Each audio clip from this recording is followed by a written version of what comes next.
Hey, this is a video on a project I've been working on called Rise. The basic idea is that this is a bunch of CLIs that help you build things in the cloud. In this video, we'll look at something called Rise functions. The other ones are going to be a lot more interesting. This is more like the base layer, and they're not ready yet, which is why they're like flickering. They're almost ready to be turned on. And so Rise functions here there's some instructions as to how to use it. This is all 0 dot whatever, not 1.0 releases yet. But anyways, let me show you what it's like to use.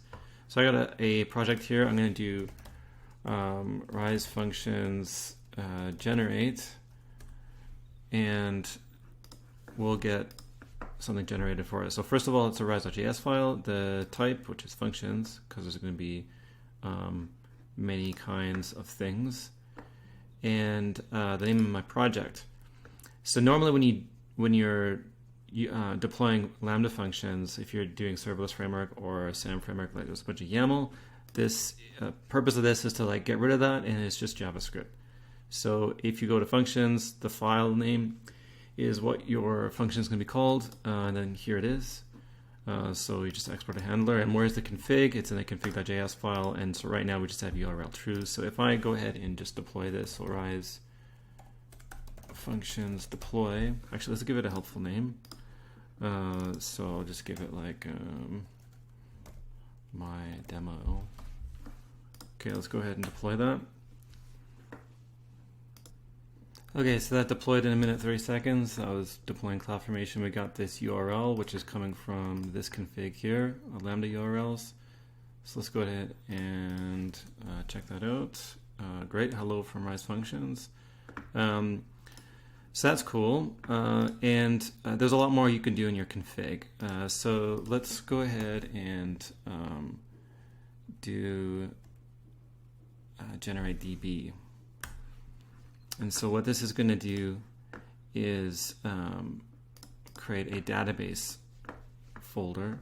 So in this case, we just got header set up, and we're doing a list.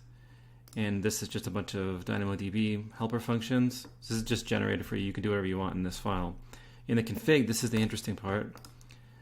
We have URL set to true. We've got environment variables. We have this syntax here where it's add outputs means it's going to reference a CloudFormation stack in your AWS account. So we can grab the table name and set it as an environment variable, which we'll set here, which helps us make the calls.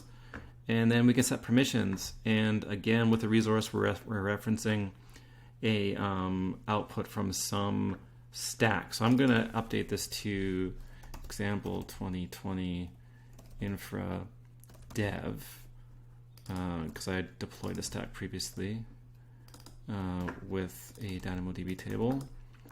And what did we call this again? My demo is what we called it. So let's just rename that. That just happened because I generated a new thing. So let's go ahead and deploy this now. So there's going to be some more CloudFormation. Oh, I spelled it wrong. Thank you, error handling. Example.